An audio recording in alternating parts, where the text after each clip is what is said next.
Aurora Sinclair, une milliardaire noire et mère dévouée, avait décidé d'emmener ses enfants pour un dîner spécial dans un restaurant chic. Mais en arrivant sur place, elle fut humiliée et refoulée, malgré une réservation confirmée à l'avance. Ce que personne n'aurait pu imaginer, c'est que cette soirée allait marquer le début d'une révolution. Après avoir découvert les sombres secrets du restaurant, Aurora a élaboré un plan incroyable qui allait tout changer. La soirée devait être spéciale.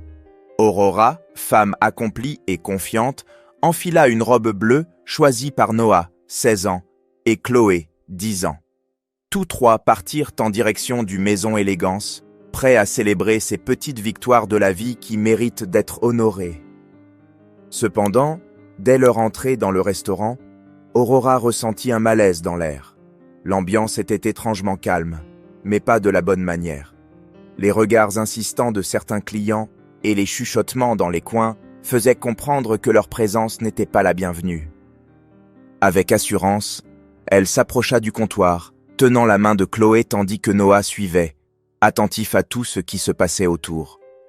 Quand le réceptionniste les vit, il hésita une seconde de trop avant de réagir. Arborant un sourire forcé, il demanda « Bonsoir, que puis-je faire pour vous ?»« Bonsoir, j'ai une réservation au nom d'Aurora Sinclair. » Le jeune homme hocha la tête et commença à taper sur son ordinateur. Le silence entre eux semblait durer une éternité. Aurora remarqua qu'il évitait soigneusement de croiser son regard et pianotait sur le clavier comme s'il cherchait une excuse. Après quelques minutes, il finit par répondre. « Je ne trouve aucune réservation dans notre système. Vous êtes sûr que c'était pour ce soir ?» Aurora resta calme. « Oui, j'en suis certaine. J'ai même appelé hier pour confirmer. » Le réceptionniste jeta un coup d'œil à une liste posée à côté de l'écran, puis secoua la tête. « Malheureusement, nous sommes complets ce soir pour des personnes comme vous. Nous sommes désolés pour ce désagrément. » À cet instant, Noah, qui observait la scène en silence, balaya la salle du regard. Il remarqua qu'au moins 5 tables étaient inoccupées. Ne pouvant contenir son indignation, il s'exclama « Des personnes comme nous ? Qu'est-ce qu'il veut dire par là ? Maman, c'est sérieux ? Regarde, il y a plein de tables libres. C'est absurde. » Le ton de Noah attira l'attention de certains clients proches, qui observaient maintenant la scène avec curiosité. Chloé serra la main d'Aurora, qui regarda le réceptionniste et inspira profondément. « Je comprends. Merci pour l'information. » Elle attrapa doucement le bras de Noah, indiquant qu'il était temps de partir. « Maman, ça ne peut pas se finir comme ça. »« Il ment !» protesta le garçon. D'une petite voix, Chloé demanda. « Maman, pourquoi ils ne veulent pas qu'on reste ? C'est à cause de nous ?» Aurora se baissa à la hauteur de sa fille et lui adressa un léger sourire, bien que son cœur soit lourd. « Ce n'est pas à cause de nous, ma chérie. C'est à cause d'eux. Ça montre juste qu'ils ont encore beaucoup à apprendre. Mais nous, on sait qui on est. Et personne ne peut nous enlever ça. » Les trois quittèrent le restaurant sous les regards qui les accompagnaient jusqu'à la porte. Dans la voiture, le silence était pesant. Noah regardait par la fenêtre, visiblement en colère, tandis que Chloé jouait avec ses doigts sur ses genoux. Après quelques minutes, il explosa. « C'est un scandale, maman. Comment as-tu pu laisser faire ça ? Tu es Aurora Sinclair. Comment ose-t-il » D'un ton toujours calme, elle répondit. « Ce n'est pas une question de laisser faire ou non, mon fils. Tu dois comprendre que le problème ne vient pas de nous. Il vient d'eux. Et ce qui compte, c'est la manière dont on choisit d'agir après ce genre de situation. Et qu'est-ce qu'on peut faire ? Faire comme si de rien n'était. » Aurora le regarda dans le rétroviseur et avec un léger sourire, répondit « Non, Noah, on ne fait jamais semblant. Mais il y a des façons plus intelligentes de régler les choses que de crier ou de se battre sur le moment. » En arrivant à la maison, Aurora monta directement dans son bureau. Elle retira ses chaussures, s'installa dans son fauteuil et alluma son ordinateur. Elle avait besoin de s'occuper l'esprit avant que le poids de cette soirée ne l'envahisse complètement. Elle commença à chercher des informations sur le restaurant. En quelques minutes, elle découvrit un détail intéressant. le Maison Élégance était en difficulté financière. Des dettes, un manque de clients et des rumeurs de fermeture prochaine. Aurora passa une grande partie de la nuit éveillée, les yeux rivés sur l'écran de son ordinateur. Les informations sur la Maison Élégance étaient toutes là. Rapports financiers, articles de presse anciens mentionnant une baisse de chiffre d'affaires, et même des avis négatifs de clients pointant un schéma récurrent de discrimination. Plus elle lisait, plus il devenait évident que ce qui s'était passé la veille n'était pas une erreur isolée. Le lendemain matin, Aurora prit son café en silence, tandis que Noah et Chloé étaient déjà partis pour l'école. À table, son téléphone vibra. C'était Raphaël Méric, son avocat de confiance. « Bonjour, Aurora. J'ai reçu ton message hier soir. On dirait que tu as un sérieux problème à résoudre. » Aurora poussa un soupir et répondit sans détour. « Oui, et j'ai besoin de ton aide pour le régler. » Ils convinrent de se retrouver dans le bureau d'Aurora. Quelques heures plus tard, Raphaël arriva, comme toujours ponctuel. C'était un homme d'une quarantaine d'années, toujours impeccablement habillé. « Je refuse d'accepter ce qui s'est passé hier, Raphaël. Je ne peux pas. Pas seulement pour ce qu'ils m'ont fait à moi, mais surtout pour ce qu'ils ont fait à mes enfants. J'ai vu le regard de Chloé, sa question « Maman, ils ne veulent pas qu'on reste, n'est-ce pas? Tu sais à quel point ça fait mal ?» Raphaël hocha la tête, visiblement touché. « Que veux-tu faire ?»« Je veux acheter ce restaurant, » répondit-elle. « Et plus encore, je veux exposer tout ce qui s'y passe. Je veux comprendre comment ils traitent les gens, comment ils décident qui peut entrer et qui ne le peut pas. » Raphaël resta silencieux un moment. Il savait qu'Aurora était déterminée, mais cela dépassait largement une simple décision d'affaires. « Tu es sûr de toi, Aurora ? Si tu commences à creuser, tu risques de trouver des choses qui pourraient t'épuiser. Et acheter un restaurant, ce n'est pas seulement une question d'argent. Ça va demander du temps, de l'énergie, et tu sais qu'ils vont résister. » Elle se pencha en avant sur son fauteuil. « Si je ne le fais pas, qui le fera ?» Après un instant d'hésitation, Raphaël acquiesça. « Très bien. Par où on commence ?» Aurora lui expliqua son plan. Raphaël devait s'infiltrer dans le restaurant et se faire passer pour un employé, afin de comprendre de l'intérieur comment l'établissement fonctionnait. Elle savait que c'était une demande délicate, mais Raphaël était la seule personne en qui elle avait une confiance absolue. « Tu veux que je devienne serveur ?» demanda Raphaël, en fronçant les sourcils. « Je veux que tu sois mes yeux et mes oreilles là-dedans. J'ai besoin de preuves, et tu es le seul en qui j'ai assez confiance pour ça. » Raphaël soupira, mais finit par accepter.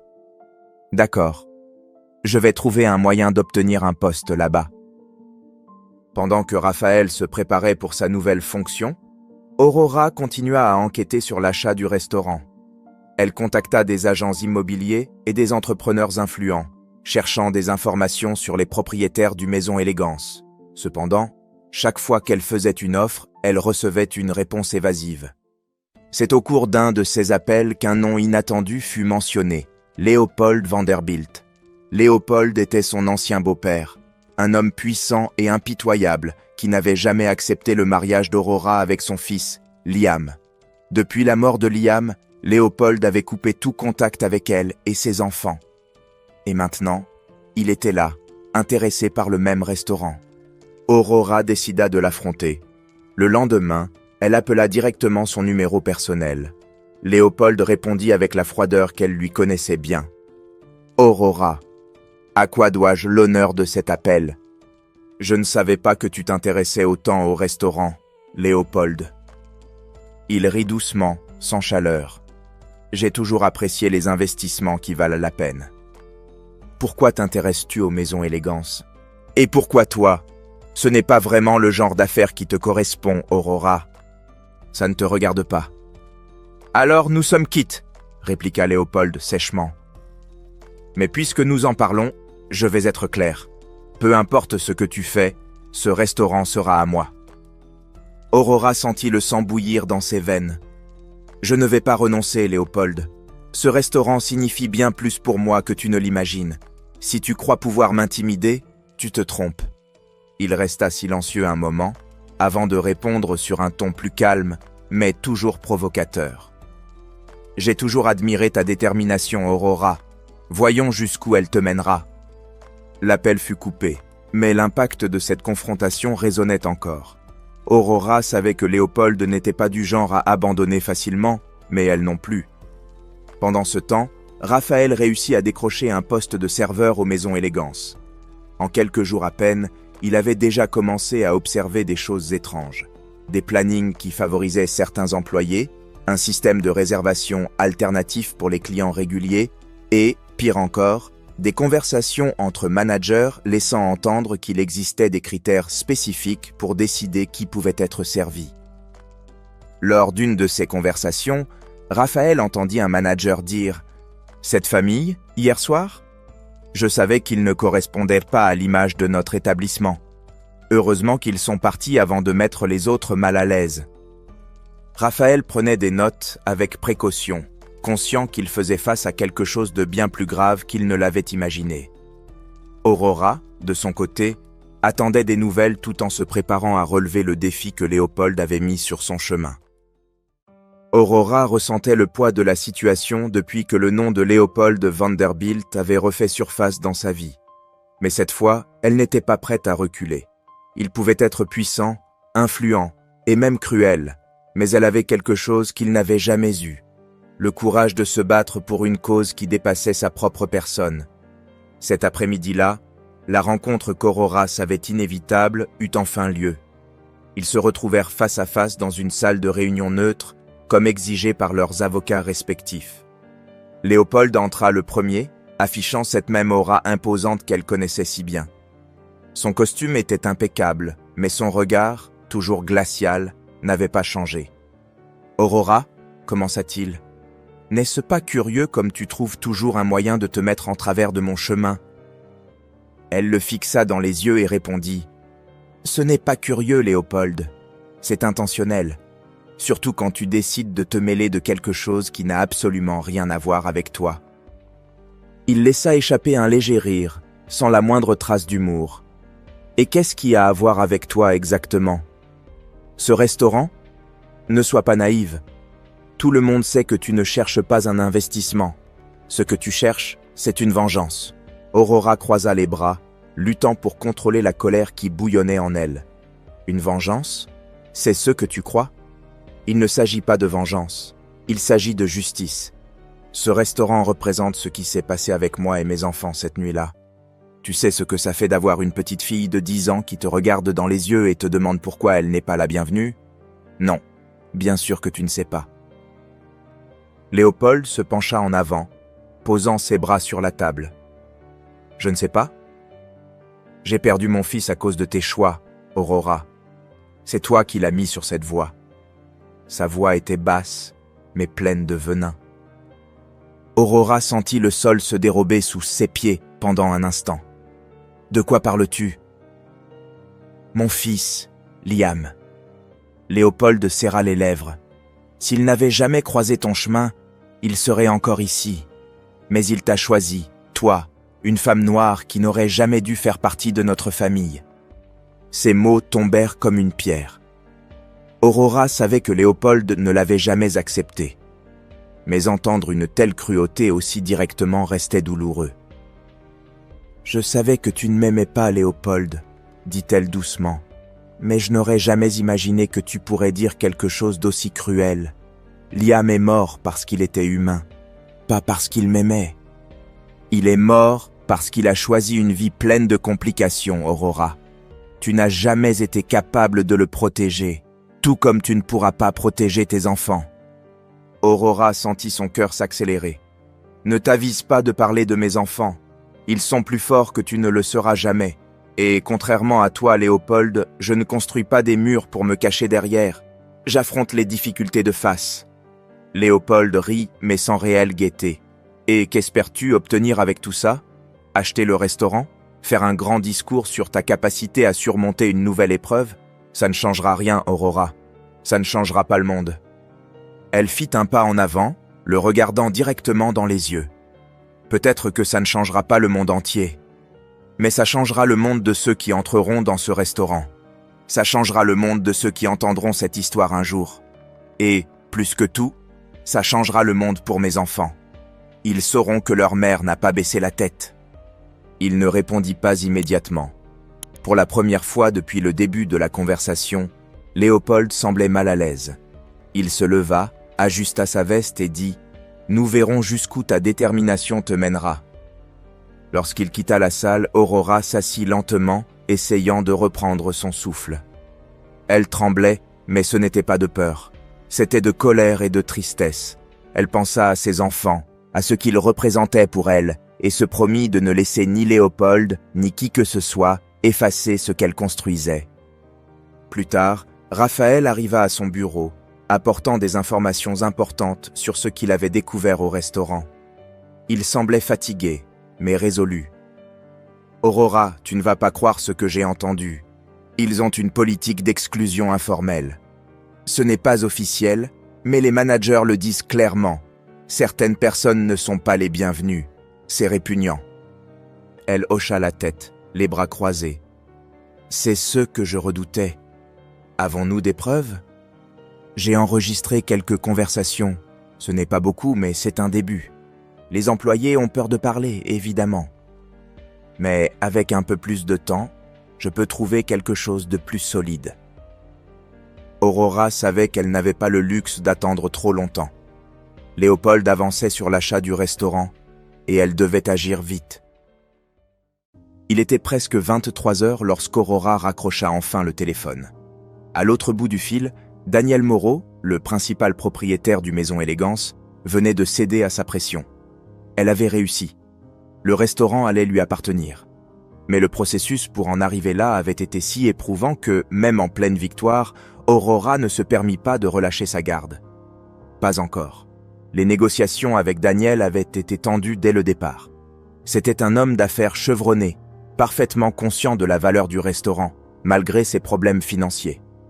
Mais les preuves qu'avait réunies Raphaël pesaient lourd dans la balance. Aurora avait présenté des enregistrements de conversations et des témoignages d'employés révélant sans ambiguïté les pratiques discriminatoires en vigueur dans le restaurant. C'était plus que suffisant pour détruire la réputation de l'établissement si elle décidait de rendre tout cela public. « Je ne veux pas détruire ton entreprise, Daniel », avait-elle dit lors d'une réunion. « Mais je ne peux pas non plus la laisser continuer à fonctionner de cette manière. Nous savons tous les deux que ces pratiques sont injustes et illégales. Je te donne une chance de faire ce qu'il faut. » Daniel avait hésité. Il savait que si Aurora portait ses preuves devant la presse, le restaurant serait ruiné. Plus encore, il savait qu'elle avait raison. Après beaucoup de résistance, il finit par accepter la vente. « D'accord, Aurora, le Maison Élégance est à toi. Mais je vais être honnête, je ne pense pas que ça tiendra. Des restaurants comme celui-ci ne changent pas si facilement. » Aurora le regarda droit dans les yeux. « Je ne vais pas essayer de faire durer le même restaurant, Daniel. Je vais en faire quelque chose de totalement différent. » Lorsque la nouvelle parvint à Léopold, il réagit exactement comme Aurora l'avait prévu, avec mépris. Il n'appela pas, n'envoya aucun message et ne se montra pas. Il se retira simplement de la compétition, sans laisser de traces.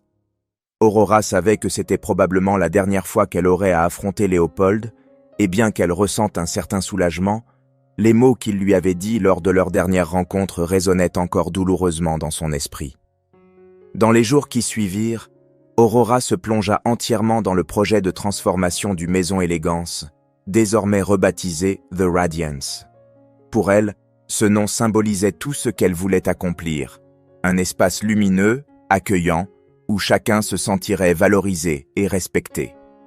Les premières transformations furent structurelles. Elle engagea une équipe d'architectes et de designers pour redessiner les lieux. Elle souhaitait un espace moins intimidant, plus ouvert et vibrant. L'atmosphère sophistiquée serait conservée, mais sans cette pompe qui faisait que les clients se sentaient jugés dès qu'ils franchissaient la porte. Chaque détail fut pensé pour créer une ambiance inclusive. Parallèlement, Aurora se consacra à constituer une toute nouvelle équipe. Elle insista pour interviewer personnellement chaque candidat et expliqua clairement que The Radiance serait un lieu où la diversité serait célébrée, et non ignorée. Lors d'un entretien, elle rencontra Leila, une jeune chef qui avait été rejetée par de nombreuses cuisines prestigieuses parce qu'elle ne correspondait pas au profil attendu. Ils m'ont dit que je n'avais pas l'apparence pour travailler dans un restaurant haut de gamme, confia Leila, avec un mélange de colère et de tristesse. Aurora lui sourit. Eh bien, Leila, si tu as du talent et de la passion, ton apparence ne sera jamais un problème ici.